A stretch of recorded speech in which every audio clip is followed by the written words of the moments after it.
Pinar Selleck a écrit, c'est d'ailleurs pourquoi et l'armée et le pouvoir actuel lui en veulent beaucoup.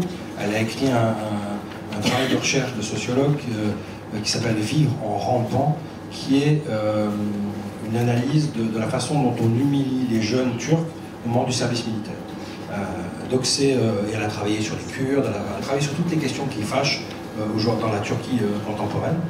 Donc Pinar Selleck dialoguera avec Bahram Martirosyan, qui vit en Arménie, à Erevan, qui dirige une revue littéraire et donc qui est considéré comme un des écrivains importants en Arménie aujourd'hui et qui justement est en même temps dans un point de vue critique. Donc Senela Ibrahim, un des plus grands écrivains égyptiens contemporains, qui, je pense, reste toujours une figure qui n'est pas assez connue, qui a réellement construit une œuvre, qui est traduite et publiée au fil du temps chez Actes Sud. Alors, Senela Ibrahim est un personnage rare, il est extrêmement difficile de le faire bouger de son grenier du 7e étage du quartier du Caire où il habite et où il est en quelque sorte réfugié. Donc on a vraiment beaucoup de chance de l'avoir. Et cette invitation est aussi une sorte de hommage à son œuvre en général, mais surtout en repartant des débuts, puisque nous allons mettre en voix cette odeur-là, qui est son tout premier récit, un récit qui n'est pas long, qui fait 70 pages et qu'il a écrit à sa sortie de prison. Senela Ibrahim a fait de la prison sous Nasser, il était communiste tout jeune, et donc il est sorti de prison, je ne sais pas, à l'âge de 27-28 ans. Et ce récit est le récit d'une redécouverte du monde et de la réalité. Il écrit dans une écriture extrêmement distanciée, qui fait vraiment penser à l'écriture du nouveau roman. C'est extrêmement intéressant. Et ce récit, pour moi, résonne de manière assez étrange avec ce que j'imagine être le présent du Caire aujourd'hui. Alors nous avons aussi la chance d'avoir parmi nous l'acteur Laurent Poitrenaud, qui est un des grands comédiens français, qui donnera voix, je pense, de manière absolument magnifique à ce texte. Cette même rencontre se donnera à la Maison de la Poésie à Paris, 3-4 jours avant le MUSEM, et puis nous allons encore la refaire au Caire, ainsi qu'à on revient d'ailleurs, ça fait écho au thème des minorités, bien loin de la vision un peu folkloriste qu'on a pu avoir à propos de ces polyphonies, et puis les prenant comme un peu comme au fond le grand blues du Mississippi, comme vraiment une musique universelle, bien du très fond de la Corse. Et donc Marie Ferranti a fait cette balade en lien avec Yacoub Moutière, où elle rencontre les plus grands chanteurs historiques des polyphonies. Et d'ailleurs, il est probable que cette soirée ait aussi in vivo une résonance musicale polyphonique. Et puis, Hélène Cixous et Sophia Nadjad, je veux dire peut-être quelques mots, Fabienne, puisque vous êtes allée voir Hélène Cixous à Lyon il y a quelques temps. Donc là aussi, c'est quand même un immense bonheur de pouvoir accueillir au MUSEM cette, alors on ne peut pas dire grande voix de la littérature française, mais cette voix tenace qui a construit une œuvre au fil du temps et qui vient de publier un livre que moi je trouve sublime, qui s'intitule Homer se meurt, où elle décrit les derniers jours de sa maman, de sa mère, qui est morte âgée de 104 ans, je pense. Voilà. Hélène Cixous, c'est vraiment une voix, donc je suis allée l'écouter effectivement à Lyon, où elle a lu pendant une demi-heure les premières pages de ce livre, et c'était vraiment extraordinaire. Donc voilà, une conversation avec Sophia Nadjad, puisque nous avions voulu inviter Hélène Cixous dans le temps fort Alger Marseille, entre autres pour parler de Jacques Derrida, mais voilà, nous avons réussi à l'avoir un peu plus tard, et il sera bien sûr aussi question d'Alger. Et oui, puisqu'Hélène Cixous est née comme Jacques Derrida à Alger et il a passé les premières années de son enfance. Oh, la belle image. Francis Bacon, qui, après le Saturne de Goya, vous voyez que... C'est bien qu'on ait commencé par le bonheur, mais voilà, la question de la peur nous a semblé être une des grandes passions collectives qui traversent la société française, et qu'il fallait la regarder bien en face. Et donc ce cycle de grandes conférences qu'on a appelé Pensée du Monde, le premier cycle a eu lieu l'année dernière pendant un semestre, accompagné par Tsvetan Todorov. Donc nous avons eu le dernier écho en décembre avec la venue d'Elias Khoury, puisqu'il n'avait pas pu venir en février dernier.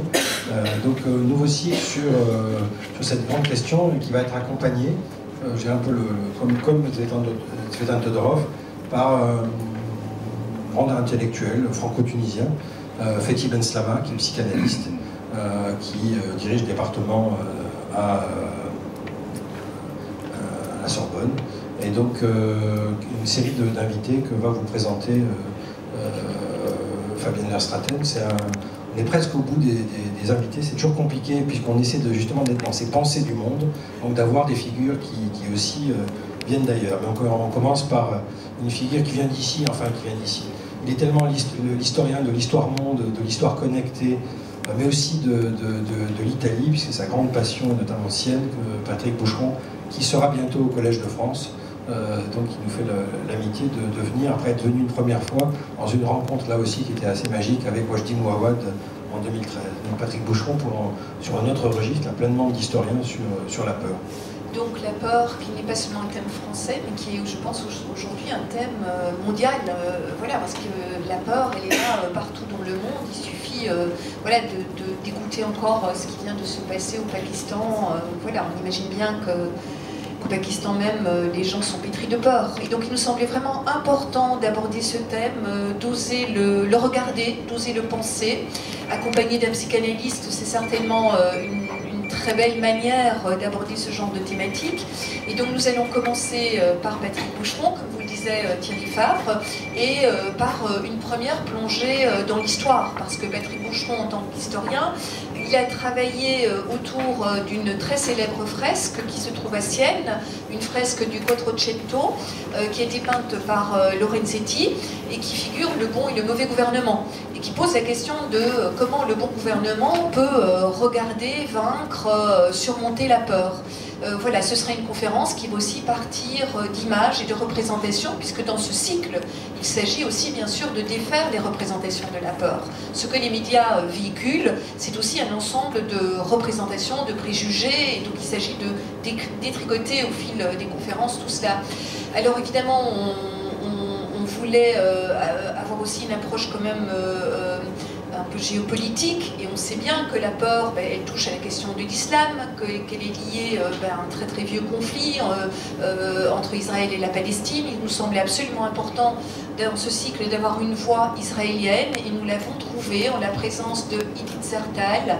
Idit Zertal qui est historienne et qui fait partie de ce qu'on appelle les nouveaux historiens en Israël, et qui est l'auteur, entre autres, d'un livre important qui s'intitule « La nation et la peur », où il examine comment Israël s'est emparé de la Shoah pour construire en fait son propre État et l'idéologie qui est le soubassement de cet État. Nous aurons d'autres invités. Nous finalisons ces jours-ci une invitation au juge Scarpinato, je l'ai bien dit, le juge Scarpinato, qui est un des derniers juges qui travaille autour de la question de la mafia en Sicile. De la corruption. Voilà, et de la corruption, et qui vit entouré de gardes du corps, qui n'a pas la vie normale de citoyens normaux, parce que dans un entretien que je disais encore hier, je crois qu'il disait que depuis la fin des années 80 à Palerme, il n'a pas fait 20 sorties dans la ville. Donc voilà, il accepte de venir, c'est assez formidable, c'est quelque chose qui nous touche, qui n'est pas très loin, je pense, de Marseille. Puis nous aurons également bien sûr une conférence de Fethi Benslama lui-même, ainsi que de Jacques Zemelin qui va clôturer le cycle. Jacques Zemelin qui est politologue, anthropologue et quelqu'un qui a beaucoup travaillé non pas sur le génocide mais sur les génocides. C'est un cycle de cinéma qui s'est fait autour de l'exposition Food, qui ne se veut pas être une illustration de l'exposition mais qui cherche à voir comment les cinéastes se saisissent de la question de la nourriture, avec une programmation un peu tout azimut autour de 4 grandes thématiques. Donc une plus particulièrement axée sur la terre nourricière, qui s'attache au mode de consommation, de production. Une thématique plus sur le repas, que ce soit le repas familial ou le repas en société, qui est qui cristallise en fait ce qu'il y a de meilleur chez l'homme et ce qu'il y a de pire, la générosité, le partage, mais aussi les repas de famille qui peuvent être source de tensions et de crises parfois affreuses. Également la nourriture d'essence, donc avec tout ce qui est art culinaire, l'érotisation de la nourriture, donc cette thématique. Et ensuite une thématique qu'on a appelée de la démesure à la disparition, puisqu'on a vu que dans le cinéma, la nourriture est souvent liée à la question de la mort, donc que ce soit par l'excès ou la privation. On retrouve chez certains cinéastes et chez certaines œuvres ces problématiques. Entrecroisement a connu plusieurs phases, plusieurs mutations. D'abord, c'était consacré aux artistes européens et méditerranéens ayant influencé des générations. Ensuite, on s'est intéressé aux artistes qui ont une formation transculturelle, transmusicale. De février à mai 2015, Entrecroisement poursuit sa mutation et propose un cycle certainement le plus ambitieux. Pour ces spectacles en fait, qui sont résolument pluridisciplinaires et qui sont portés par des créateurs animés par la volonté de bousculer les codes, de croiser les formes d'art, de réfléchir l'espace du théâtre et la position du public dans ces spectacles. C'est ce que, en fait, ça va être le concept de Entrecroisement 2015, où le public est dans ses... en fait, il ne va pas être passif, mais plutôt il va être actif, sous forme d'assemblée générale, comme le spectacle de Bendiente Devoto, le 20 février,